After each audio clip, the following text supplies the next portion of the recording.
అరే game of Thrones story మొత్తం చెప్పుకుంటా పోతే సంగారెడ్డి దాటి బాంబే హైవే ఎక్కి వెళ్ళిపోతాం మనం. అట్లా పోతూనే ఉంటాం, ఇక పోతూనే ఉంటుంది అది.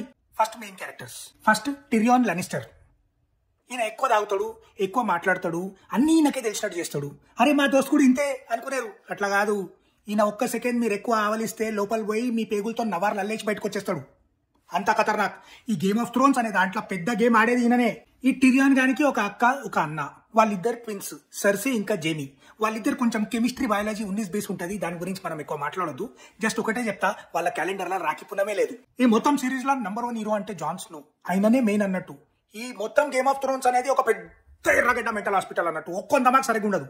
కానీ వీళ్ళందరిలా ఒక్కడే మనిషి లెక్క ఆలోచిస్తాడు, మనిషి లెక్క బిహేవ్ చేస్తాడు. ఆయననే జాన్ స్నో. ఆడ నార్త్ సైడ్ లా 700 ఫీట్ల గోడ ఉంటుంది ఒకటి, దాని మీద వాచ్మెన్ లెక్క పెడతారు ఈయన్ని.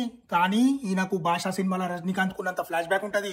ఒక చిన్న వాచ్మెన్ లెక్క స్టార్ట్ అయ్యి king of the north range కి వెళ్తాడు. ఈయన తల్వార్ తీసిండ అంటే ఒక్కొక్క లుంగీలు జినిగిపోతాయి. ఇక నెక్స్ట్ డెనేరిస్ టార్గెరియన్. బుడ్డికే బాల్ బొమ్మ మిటే ఉండదు, ఆ తెల్లగా అట్లా ఉంటుంది ఆమె జుట్టు ఇట్లా లాంగ్.